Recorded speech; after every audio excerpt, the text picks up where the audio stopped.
Hello students, कैसे हो आप सब? आप सभी का स्वागत है यार स्क्वायर यूट्यूब चैनल में। इस वीडियो के अंदर हम लोग जेईई मेन के लिए कुछ ट्रिक्स डिस्कस करने वाले हैं, कुछ तुक्का ट्रिक्स डिस्कस करने वाले हैं। प्रीवियस ईयर क्वेश्चंस मेरे पास में अप्रैल अटेम्प्ट के हैं। आप में से बहुत सारे स्टूडेंट्स को ऐसा लगता होगा, आप हो सकता है फ्रेशर हो, ड्रॉपर हो, आपको लगता होगा कि भाई जेईई मेन बहुत ज्यादा टफ है, बहुत ज्यादा आपको मेहनत करनी पड़ती है जेईई मेन क्रैक करने के लिए या फिर 97, 98, 99 परसेंटाइल लाने के लिए। तो ऐसा बिल्कुल भी नहीं होता है। प्रॉब्लम ये होती है कि आप लोग अभी भी पढ़ ही रहे हो, प्रॉब्लम सॉल्विंग के अंदर में नहीं गए हो, आप लोग थ्योरी कवर करते रह रहे हो, वन शॉट देखते रह रहे हो, आपको समझ नहीं आ रहा, अभी भी स्ट्रैटेजीज आप बना रहे हो, टाइम टेबल बना रहे हो, कौन सी किताब पढ़ोगे अभी तक आपको यही क्लियर नहीं है। आप लोग का माइंड इतना ज्यादा कंफ्यूज हो रखा है इतने सारे टीचर्स को फॉलो करके, इतने सारे मेंटोर्स को फॉलो करके, कि आपको समझ नहीं आता कि जेईई मेन जो है वो थ्योरी से ज्यादा, पढ़ने से ज्यादा एप्लीकेशन का गेम होता है। ठीक है, मैं वो स्टूडेंट रह चुका हूं जिसने बहुत कम थ्योरी पढ़ी थी और बहुत अच्छा रिजल्ट मैंने कंपैरेटिवली स्कोर किया था। जितनी थ्योरी मेरे को आती थी ना, उस थ्योरी पे 180 के आसपास मेरे मार्क्स आए थे। उतना स्कोर ही नहीं करना पॉसिबल है। ठीक है, मैंने जितनी थ्योरी मेरे को आती थी उसमें 100-120 नंबर इतना ही मैक्सिमम पॉसिबल था। स्टिल मैंने 180 स्कोर किया था, 175 एक्चुअली मैंने स्कोर किया था और मेरी रैंक आई थी अच्छी खासी, 15,207 मेरी रैंक आई थी, ऑलमोस्ट 99 परसेंटाइल के आसपास था। ठीक है, सो ये जो आपके पास में मार्क्स आता है ना, वो कैसे आता है? वो आता है आपकी प्रॉब्लम सॉल्विंग एबिलिटी अच्छी अगर होगी तो। अगर आपकी बोर्ड लेवल प्रिपरेशन भी है ना, तो भी आप जेईई मेन में आराम से 50%, अगर आपकी अच्छी बोर्ड लेवल प्रिपरेशन है, आप 50% क्वेश्चंस जेईई मेन में सॉल्व कर सकते हो। लेकिन आपको ये पता नहीं होता, क्योंकि आपकी एक तो थ्योरेटिकल बोर्ड लेवल प्रिपरेशन भी अच्छी नहीं होती है और बहुत अधूरी नॉलेज होती है। आपको कंसेप्ट्स पे आप फोकस नहीं करते हो और प्रॉब्लम सॉल्विंग की प्रैक्टिस नहीं करते हो। प्रॉब्लम सॉल्विंग की प्रैक्टिस करना शुरू करो। ठीक है, केमिस्ट्री वगैरह तो आपको पता ही है, मैक्सिमम पेपर ही आपका जो है एनसीईआरटी वगैरह से आता है। तो यहाँ पर हम कुछ क्वेश्चंस देखेंगे और समझेंगे कि कैसे आपको प्रॉब्लम सॉल्व करना होता है कम नॉलेज के अंदर में। उससे पहले आपको मैं बता दूं, ये मेरा तुक्का ट्रिक्स का कोर्स है जेईई मेन 2026 के लिए। अगर आपको 60 to 80 मार्क्स बूस्ट करना है कम टाइम के अंदर में, आप चाहे किसी भी सिचुएशन में हो, मान लो आप 60-70 नंबर भी ला रहे हो, 80-90-100 नंबर भी आप ला रहे हो, तो भी आप इस कोर्स के अंदर में एनरोल करो। लिंक आपको डिस्क्रिप्शन में मिल जाएगा और कूपन कोड वगैरह आपके लिए अभी लिमिटेड टाइम के लिए वैलिड है। तो आप अगर कूपन कोड वगैरह सारी चीजें डिस्काउंट वगैरह लगाओगे तो आपको एक कोर्स 2000 के अंदर में मिल जाएगा। ठीक है, लिमिटेड टाइम के लिए अवेलेबल है, लिंक डिस्क्रिप्शन में दिया हुआ है, जाके आप पेमेंट प्रोसेस कंप्लीट कर लो, कोर्स को देखना आप स्टार्ट करो। कोई क्वेरी होती है हमारी टीम को आप व्हाट्सअप कर सकते हो। इसमें आप स्ट्रक्चर्ड मैनर में सारे ट्रिक्स सीखोगे, एप्लीकेशन देखोगे, फुल पेपर तुक्का ट्रिक्स डिमॉन्स्ट्रेशन देखोगे, सारे मेरे सीक्रेट्स इसके अंदर में मैं बताता हूँ ट्रिक्स से रिलेटेड। और आप जो है माइंडसेट डेवलप करोगे जेईई मेन के लिए कि भाई रिस्क को मैनेज करते हुए कैसे आपको तुक्का ट्रिक्स लगाना है कि आपका श्योर शॉट स्कोर बूस्ट हो। सब कुछ विद प्रूफ, विद डिमॉन्स्ट्रेशन इसके अंदर में जो है दिया रहता है। हर साल हजारों स्टूडेंट्स इस बैच के थ्रू जेईई मेन के अंदर में बहुत अच्छा परफॉर्म करते हैं, अपने स्कोर को अपने पोटेंशियल से बूस्ट करते हैं, अपने कंपटीटर्स को जो है बीट करते हैं। ठीक है, जाके आप इसके अंदर में अभी एनरोल कर लो। क्वेश्चंस को हम लोग यहाँ पर देखते हैं। सबसे पहला क्वेश्चन हम देखेंगे, क्वेश्चन नंबर 1। 5 क्वेश्चन मैं आपको टोटल दिखाऊंगा। इस क्वेश्चन को अगर आप देखते हो, ठीक है, मान लो आपको ज्यादा नॉलेज नहीं है तो भी आप देखोगे यहां पर क्या कह रहा है कि भाई एक हमारे पास में एक डेल एच है, एक हमारे पास में डेल एस है, और हमको कह रहा है क्या कि इक्विलिब्रियम टेम्परेचर जो है वो है हमारे पास में टीई, और हमको बोल रहा है कि स्पॉन्टेनियस कब होगा।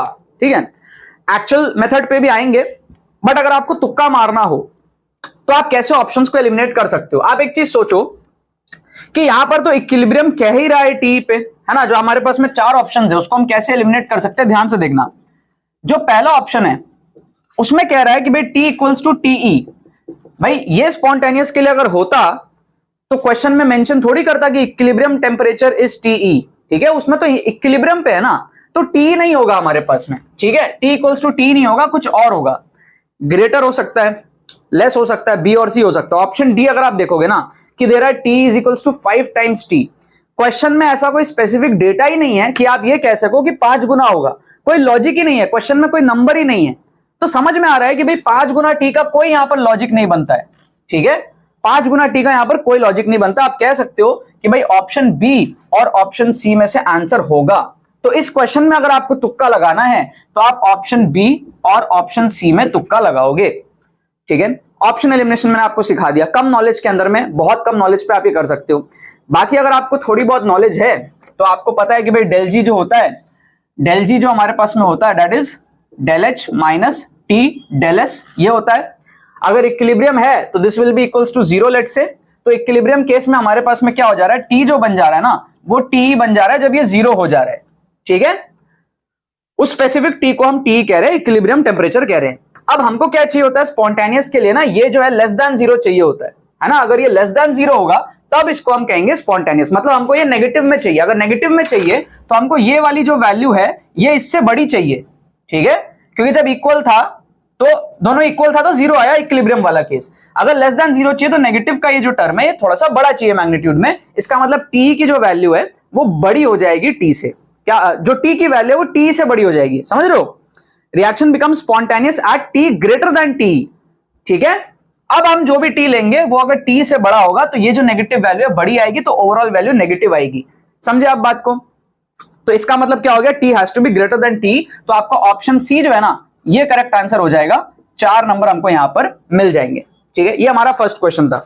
सेकंड क्वेश्चन आप देखो, बहुत कम नॉलेज पे कैसे सॉल्व करना होता है, इसको समझो सीखो। विच of the following shows paramagnetic behaviour. अब आप लोग क्या करते हो ना, इसमें आप molecular orbital theory sigma 1s2 sigma 2s2 पूरा लिखने चले जाते हो। आधे टाइम तो आपको याद भी नहीं रहता और आधे टाइम आपको याद रहता तो भी आप सही से कर नहीं पाते या फिर टाइम खोटी कर देते हो।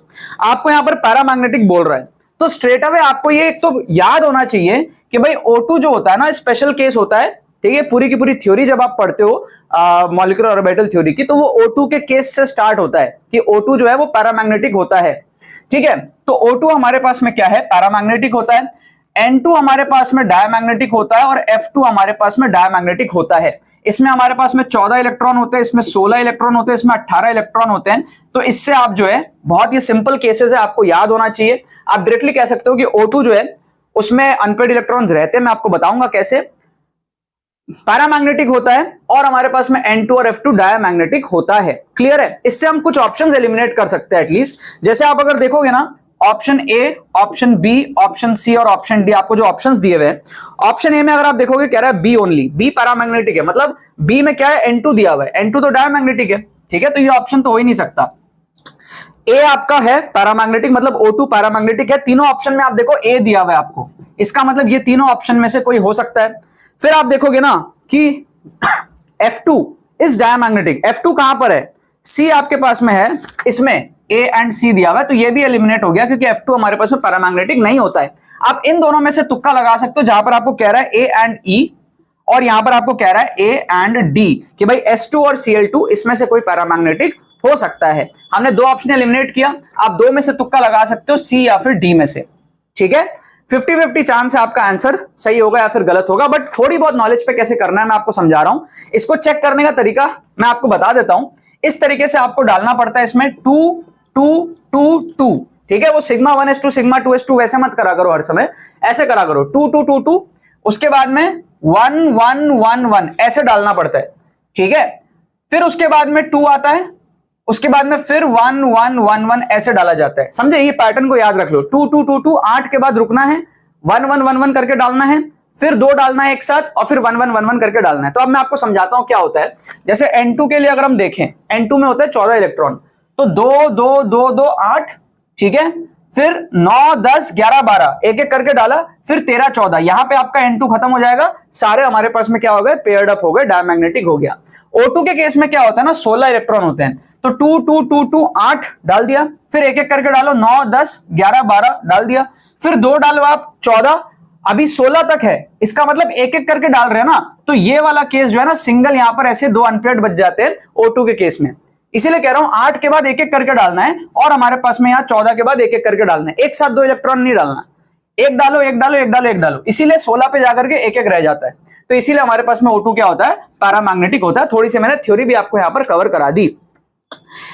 इसमें आई गेस S2 हमारे पास में पैरामैग्नेटिक होगा, मतलब डी ऑप्शन जो है ना ये हमारे पास में करेक्ट आंसर होगा। बाकी 50-50 था, इसमें आपको जो है 4 भी मिल सकते हैं और -1 भी हो सकता है, बट 50% आपके तुक्का एक्यूरेसी है, यहाँ पे 50-50 चांसेस है। तो ऐसे में आपको गेस वर्क करना चाहिए, राइट। फिर आप देखो यहाँ पर क्वेश्चन नंबर 3, क्वेश्चन नंबर 3 यहां पर हम निपटा लेते हैं। यहां पर क्या दिया हुआ है ना कि भाई R = K A⁴ और B⁴ दिया हुआ है। कंसेंट्रेशन ऑफ A को डबल करेंगे और B को हम हाफ करेंगे, तो हमारे पास में न्यू रेट और जो ओरिजिनल रेट है उसका रेशियो क्या होगा, R2/R1 का क्या रेशियो होगा, अपने को पूछ रहा है। अब इसको अगर आप एक्चुअल तरीके से सॉल्व नहीं कर पा रहे हो ना, या फिर आपको अगर टाइम लग रहा है, जो भी हो, आप थोड़ा सा जुगाड़ लगा के कर लो इसको सॉल्व। जुगाड़ लगा लो, थोड़ा सा जुगाड़ लगा लो। जुगाड़ क्या लगाओगे, आप एक काम करो, n = m1 ले लो आप, समझे। फर्स्ट ऑर्डर आप मान लो n और m दोनों के लिए। इससे क्या होगा, हमारा जो R है ना वो क्या बन जाएगा, के ए बी बन जाएगा। हमारा जो आर है वो क्या बन जाएगा, के ए और बी, ये ऐसा बन जाएगा। ठीक है, हमने जो अज्यूम किया उसको हम ऑप्शन में भी डाल देंगे, इसलिए हम कुछ गलत नहीं कर रहे हैं। सेम अजम्पशन को हम ऑप्शंस में भी डाल देंगे। ये मैंने क्यों अज्यूम किया, ताकि मेरा केस बड़ा सिंपल हो जाए। क्योंकि आप देखो यहां पर क्या कह रहा है, डबल किया है ए को और हाफ किया है बी को।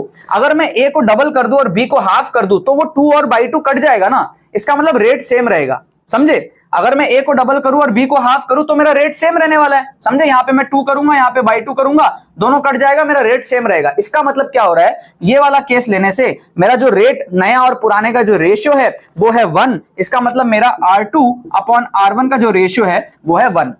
अब मेरे को ये देखना है कि ऑप्शंस में कौन सा ऑप्शन इस चीज को सेटिस्फाई कर रहा है। तो जैसे मैं अगर ऑप्शन ए में देखूंगा तो 2 to the power n minus m, मतलब 2 टू द पावर 0 आएगा जो कि 1 देगा मेरे को। ठीक है, आप ध्यान से देखो, सारे ऑप्शंस को हम चेक करेंगे। पहला ऑप्शन, दूसरा ऑप्शन, तीसरा ऑप्शन, चौथा ऑप्शन। पहला ऑप्शन 2 टू द पावर 0 आएगा जो कि हमको देगा 1। दूसरा ऑप्शन अपने को देगा n माइनस m, तो 0 हो जाएगा। ठीक है, और तीसरा ऑप्शन m प्लस n अपने को 2 देगा, और चौथा ऑप्शन हमारे पास में 1 upon 2 to the power m plus n, मतलब 1 अपॉन 2 टू द पावर 2, मतलब क्यों 1/4 हो जाएगा। तो आप देख सकते हो ये सारे ऑप्शन आपके क्या हो गए, एलिमिनेट हो गए। ऑप्शन ए आपका जो है करेक्ट आंसर हो गया। 4 नंबर हमको यहां पर मिल जाएंगे। जुगाड़ लगा के हमने इसको सॉल्व कर लिया, एक्चुअल मेथड से सॉल्व नहीं किया, जनरल वे में सॉल्व नहीं किया।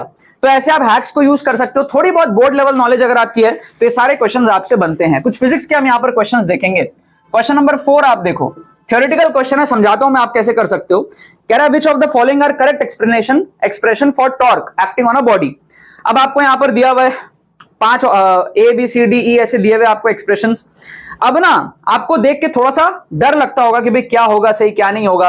हो सकता है आपको सारे एक्सप्रेशंस नहीं पता हो, बट द इजीएस्ट आपको पता है कि भाई torque equals to R cross F होता है। ये तो आपको पता है ना यार, ये तो सबको पता होता है। Torque equals to R cross F, मतलब कि जो ई में दिया हुआ है, ई में जो दिया हुआ है ये तो करेक्ट है। ये तो आपको समझ आ रहा है ना कि भाई ई वाला करेक्ट है, torque equals to R cross F दिया हुआ है।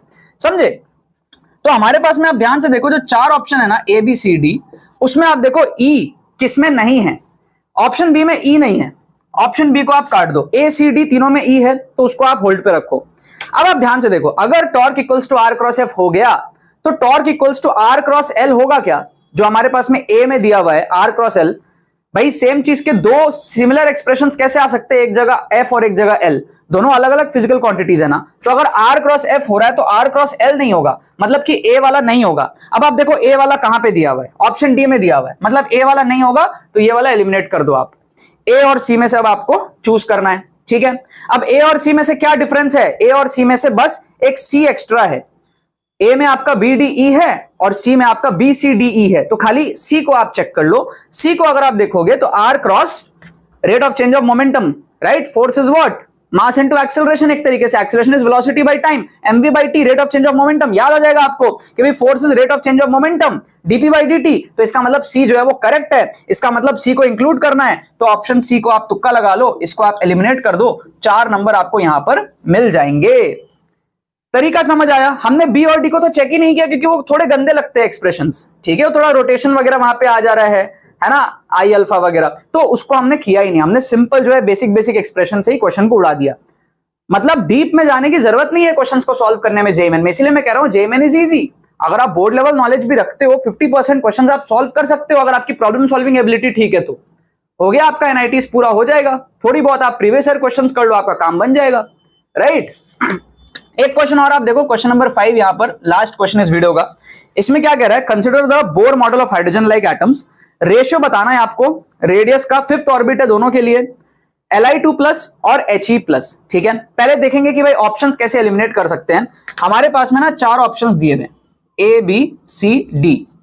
अगर आप ऑप्शंस को देखोगे तो ये आपका ग्रेटर देन 1 है, ये आपका लेस देन 1 है, ये आपका ग्रेटर देन 1 है और ये आपका लेस देन 1 है। इसका मतलब अगर हम ये आइडेंटिफाई कर दें कि रेशियो 1 से बड़ा आएगा या 1 से छोटा आएगा तो हम 2 ऑप्शन यहां पर एलिमिनेट कर सकते हैं। अब कॉमन सेंस क्या कह रहा है, आर की वैल्यू दोनों के लिए सेम है। ठीक है, Z जिसका बड़ा होगा उसमें अट्रैक्शन बढ़ेगा तो उसमें रेडियस टोटल कम आएगा। बेसिकली क्या होता है हमारे पास में, इस तरीके से अगर है, अगर हमारा n बढ़ रहा है ना, n अगर हमारा बढ़ रहा है, जैसे 1 से 2 में जा रहे हैं, 2 से 3 में जा रहे हैं, इस तरीके से अगर n बढ़ रहा है तो हमारा रेडियस बढ़ेगा। और अगर Z की वैल्यू ठीक है, जो हमारे पास में Z की वैल्यू होती है वो हमारे पास में अगर बढ़ेगी तो अट्रैक्शन बढ़ जाता है इलेक्ट्रॉन और न्यूक्लियस के बीच में, तो उसके वजह से कंप्रेशन आता है, मतलब कि रेडियस कम होता है। तो बेसिकली जो फॉर्मूला होता है वो भी आपको मैं बता देता हूं, R जो है ना वो प्रोपोर्शनल होता है n²/z के। ये फॉर्मूला आपको याद होगा। आप लोग फॉर्मूला भी क्यों भूलते हो पता है? क्योंकि आप लोग कंसेप्चुअली नहीं सोचते हो। जैसे n की वैल्यू अगर बढ़ेगी तो रेडियस बढ़ेगा ना, तो इसीलिए न्यूमरेटर में है। z की वैल्यू अगर बढ़ेगी तो इलेक्ट्रॉन और न्यूक्लियस के बीच का अट्रैक्शन बढ़ेगा, अट्रैक्शन बढ़ेगा तो रेडियस कम होगा। इसका मतलब z बढ़ने से ज्यादा अट्रैक्शन होगा तो रेडियस कम होएगा। समझ रहे हो? इसीलिए z नीचे दिया है कि भाई z बढ़ेगा तो रेडियस कम होता है। तो दोनों का जो इफेक्ट है कि भाई n चेंज हुआ, ऑर्बिट चेंज हुआ और अट्रैक्शन, दोनों को ध्यान में रखते हुए ये जो है फॉर्मूला होता है। ठीक है, डिराइव करते हैं इसको। बट अभी हम यहां पर ये समझते हैं कि भाई Li2+ और He+ में किसका z ज्यादा है? लिथियम का ज्यादा है। ठीक है, हाइड्रोजन, हीलियम, देन लिथियम आता है। तो लिथियम का z अगर ज्यादा है तो लिथियम का जो रेडियस है वो कम होगा, बिकॉज n की वैल्यू तो दोनों में सेम है, दोनों के लिए 5 है।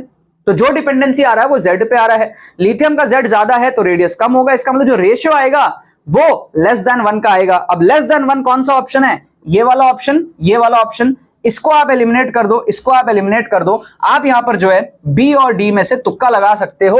आपकी 50% यहां पर एक्यूरेसी है, राइट? तो अगर आपको नहीं आता, फॉर्मूला भूल गए हो, एटलीस्ट आप 50% एक्यूरेसी में तुक्का लगा सकते हो। रैंडम गेसिंग से बहुत अच्छा है। ठीक है, बाकी मैं आपको बता दूं, फॉर्मूले में अगर आप डालोगे तो आप देख सकते हो जो रेशियो आएगा, Li के लिए Z की वैल्यू होती है 3, हीलियम के लिए होती है 2, तो उसको आप उल्टा कर दोगे क्योंकि इनवर्स प्रोपोर्शनल है, तो 2:3 आ जाएगा आपका। ऑप्शन डी है ना, वो करेक्ट हो जाएगा। इसको आप ऑप्शन डी को यहां पर मार्क करोगे, 4 नंबर आपको यहां पर मिल जाएंगे।